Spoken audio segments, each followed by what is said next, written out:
stuck mode, it sounds like you're talking about.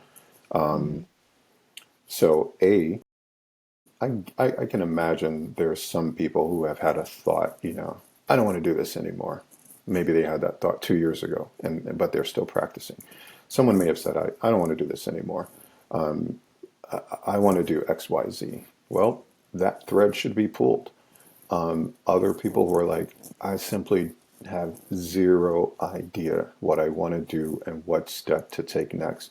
Well, your example of Instacart proves that there are other things out there that you could do. You could close your eyes and spin around 3 times and find anything, including volunteering, which actually is one of my points of advice is Ooh, passion areas, intrigue, go volunteer.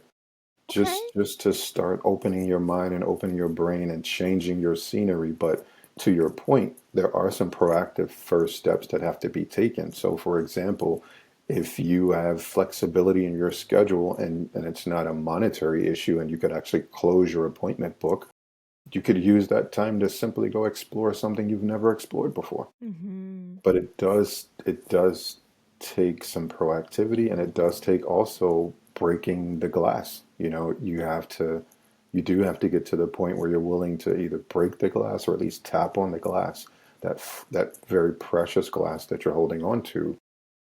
It does take a willingness to either drop it and break it, tap it, or at least move it to another spot if it's been sitting there on the desk in the same spot.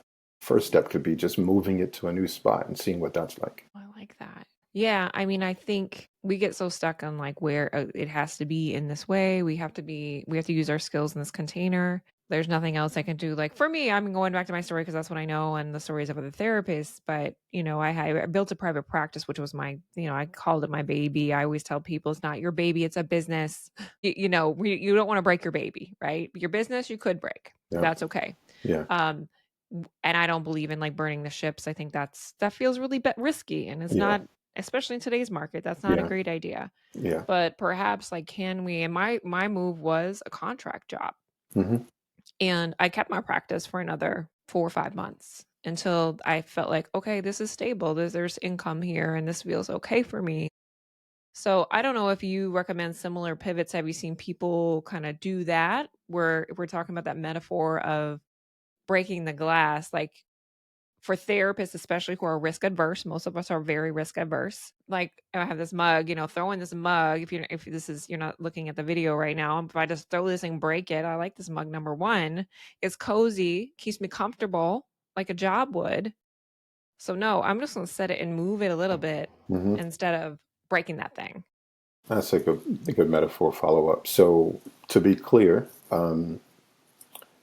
for those who want to change and have been thinking about this for 5 years, 6 years, 7 years, 8 years, 9 years, and feel stuck and know for sure, not only do you want to leave, you need to leave and make a change to something else.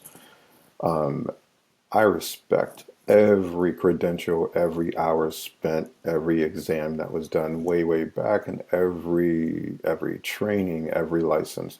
That's precious. Don't break that. Don't break everything that you've built with your career. What you're breaking is maybe fear of that first step, change. Even the thought that you could you dare think as a licensed therapist that you would ever do anything else? Sure, you can. Of course, that doesn't hurt anything. It's just a thought. So you're breaking and shattering that whoever told you this is what you're going to be for the rest of your life. Nobody can tell you that. Just because you studied and spent money on license and whatever it takes to get those qualifications and credentials, you don't have to be that one thing forever. So my story is a career transition, and becoming a recruiter, I didn't set out to become a recruiter.